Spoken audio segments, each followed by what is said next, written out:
So if I found a buyer and I want to go ahead and get the transaction started with like a buyer's representation agreement and the IABS, information about brokerage services, what's confusing here is the loop system is going to prompt you to add an address. If you don't have one yet, I'm going to show you how.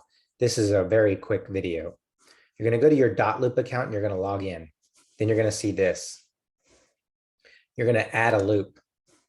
Then you're going to add your buyer's name. Then you're going to hit continue. You don't have to put in an address there just because it says address. Just put in your buyer's name. Then you're going to select the loop, either representing the buyer, representing the seller, which would be a listing, a lease transaction, apartment, or referral.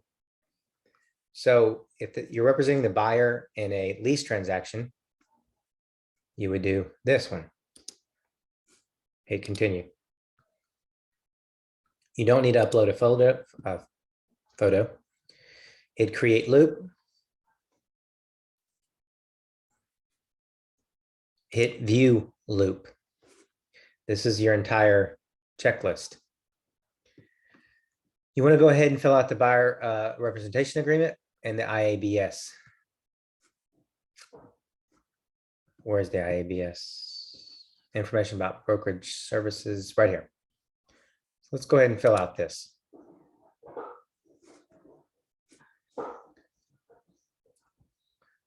Tenant,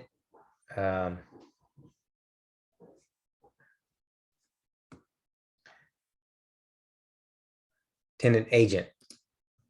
You would select the down arrow and hit yourself. Okay. Listing agent, there is none yet because you haven't found the property. And tenant, you can add your tenant.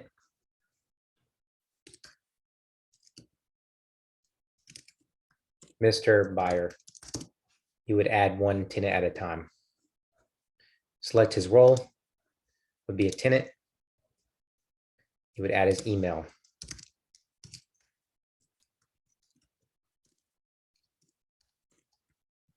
Really just the buyer name and the email is the only thing you need. And the email, you need it in there because it's going to prompt them to sign it via electronically. So you have to have the email in there.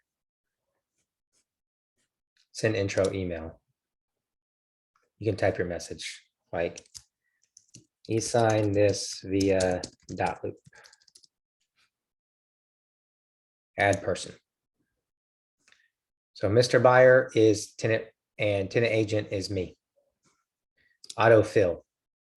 It's going to autofill everything that is required by. This is not the buyer's representation agreement. I'm sorry. You'll still need that for later. So let's save the changes. Oh,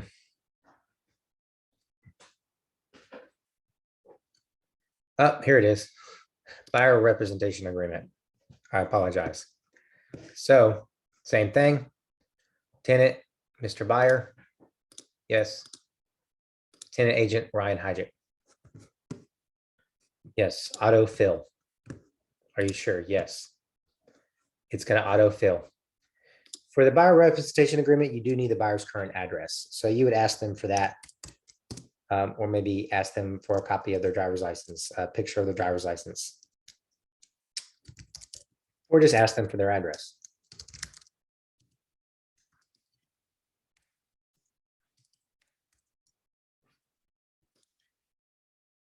You'll have their phone number naturally because they're your client. Fax, you don't have to put that there. All that auto filled.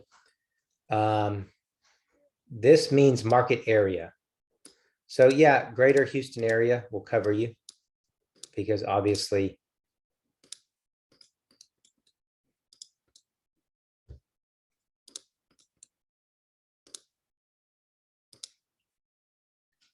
edit text. You can hit Houston and greater Houston area. I mean, you don't have to. You can just leave it as greater Houston area. Terms, today's date, and I would do 6 months from today.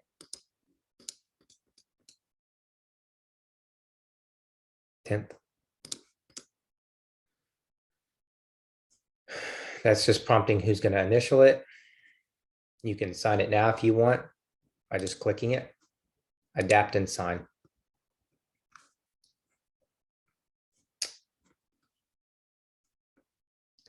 Next is going to be NA, name of employee. It's not a relocation deal, so you don't need to put anything there. Intermediary, yes, make sure that bubble's filled. Make sure 3%'s in there because you want to get paid your 3% if it's a sale, or check this bubble mark, 50% of 1 month's rent if it's a lease.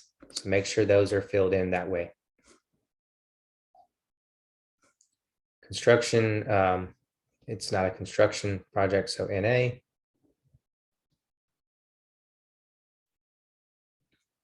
$90 days for your protection period, that's fine. Type in county of property. So Harris. Or Montgomery or Fort Bend, whatever. NA, yep. And then the rest is already done for you. So you can go ahead and sign there. Make sure your name is printed. Make sure your license number is on there. Oh, the Texas United license, which should already be on there. And then hit sign there, sign now. You have to sign this as well as them. So you're like, well, okay, I've signed. How do they sign?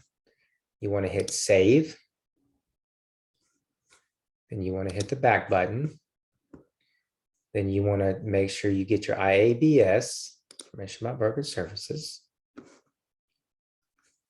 Buyer agent, tenant agent would be me. Yes. Yep, autofill. Hit autofill and your information will pop in there. And Carol's and Texas United will already be in there. So if you want to know what Carol's license number is, there you go. You want to know what Texas United brokerage firm number, license number is, there you go. Okay, save.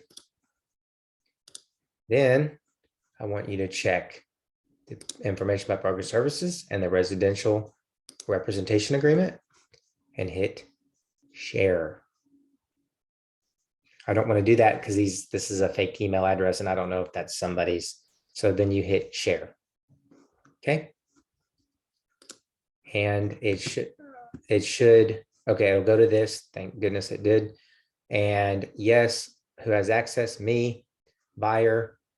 Yes, can sign. You want to hit the drop arrow if it's not already. You don't want them to just view it. You want them to sign it. You don't want them to be able to fill it out unless there's some spots there is to fill out, but in this case, there's not. And you don't want them to edit it in private. So just hit can sign and hit share. I would attach a PDF and then hit share. So I hope that made sense to you. That's how to sign up, fill out a buyer's representation agreement. You can even do it on a buyer side as well. So create a loop, add loop, Mr. and Mrs. Buyer, continue. You would just select representing the buyer and hit continue. And now the loop is created. A loop is a file. It's a file dump. So view loop, view file. There you go. So I hope this helps.